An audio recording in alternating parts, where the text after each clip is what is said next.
volunteers from Lao, Totos, from Lao, hindi natin nakakaalala. Kasama dito po tayo makinig sa ating speaker. Mga bobo! Mga bobo!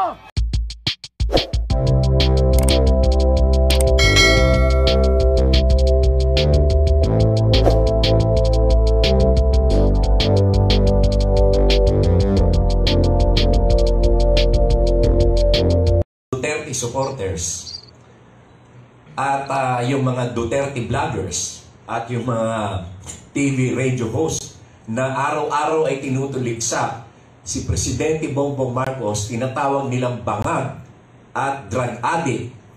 Ito ang magpapahama kay Inday Sara sa 2028. Dahil ginalit nila ang mga Ilocano, mga Marcos loyalist at mga Waray at mga Ilonggo, ay siguradong hindi nila iboboto si Sara sakaling tumakbo ito na presidente sa 2028. Malamang na matatalo lamang si Sara. In fact, kung maglalaban si Leni o one-on-one, ay matatalo pa rin si Sara. Sapagkat si Leni ay may solid na 15 million votes.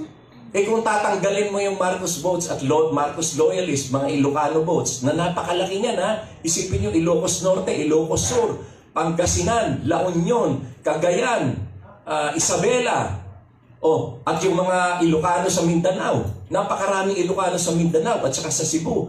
Tanggalin mo yan at ibigay mo kay Leni, panalo si Leni, talo si Sara. Dahil may solid na dating 15 million si Leni Ang mahirap dito sa mga vloggers na ito, at itong mga DDS supporters na ito, hindi sila marunong ng political mathematics. Si Presidente Duterte, si former President Duterte, nanalo lamang siya dahil sa boto ng Marcos loyalists at mga Ilocano. Dahil kasi noong panahon na yon, ang kalaban ni Presidente Duterte ay si Mar Rojas at saka si Binay. Parehong dilaw yon. So natural, no choice. No choice ang mga Ilocano, ang mga Marcos loyalists, lalo pa at ipinangako ni Presidente Duterte at then Mayor Duterte na ipapalibing niya sa libingan ng mga bayani si President Ferdinand Marcos Sr. So therefore, siya ay binoto. Alangan naman na iboto ng mga Marcos loyalists at mga Ilocano si Mar Rojas at saka si Binay. Tinatawag nilang magnanakaw si BBM at ang Marcos family. Di siyempre, forced to vote for Duterte. Kaya hindi sila pwede magmalaki na napakalaki ng boto nila. Kung magwa-one-on-one si Leni at si Sara, malamang matalo si Sara. Dahil kasi hindi siya iboboto ng mga Marcos loyalists at mga Ilocano.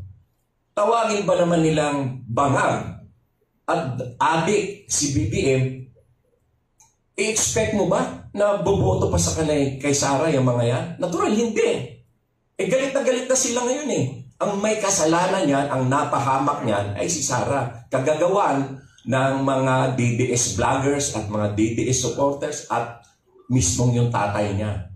O tawagin yung araw-araw bangag at adik si BBM. Tingnan ko lang kung iboboto pa si Sara. Natural, hindi. Kaya malamang-lamang, matatalo lamang si Sara sa 2028. Lalo na, halimbawa, nagsalib ang puwersa ni Martin Romualdez at halimbawa, sa kalaunan, nagsama si Martin at saka si Leni. Di wala na. Kuha na yung boto ng kabila plus yung boto ng Marcos loyalist at ang Ilocano. Kaya walang patutunguhan ang candidacy ni Sara sa 2028 dahil ginalit nila ang mga Marcos loyalist, ang mga Ilocano at mga Waray ni Imelda Marcos at ang mga Ilonggo na nasasakupan ni First Lady Lam. Ginalit nila Alam ka naman na tinawag mo nga kaming bangag, tinawag mo kaming adik. Iboboto pa rin kita? Natural, hindi. Hindi marunong sa political mathematics yung mga kasi padalos-dalos sila Ang nakakalungkot pa niyan, lahat ng pinag-umpisahan nito, dati naman magkaalyado yan Ang lahat lang ng pinag-umpisahan dahil lamang doon sa 400 million na confidential funds na inalis ng Kongreso kay Sara. At doon na, nagwala-wala na sila. Kung may kasalanan, kung matalo si Sara sa 2028, ang may kasalanan niyan ay yung mga DDS vloggers, yung mga DDS supporters, at yung tatay niya.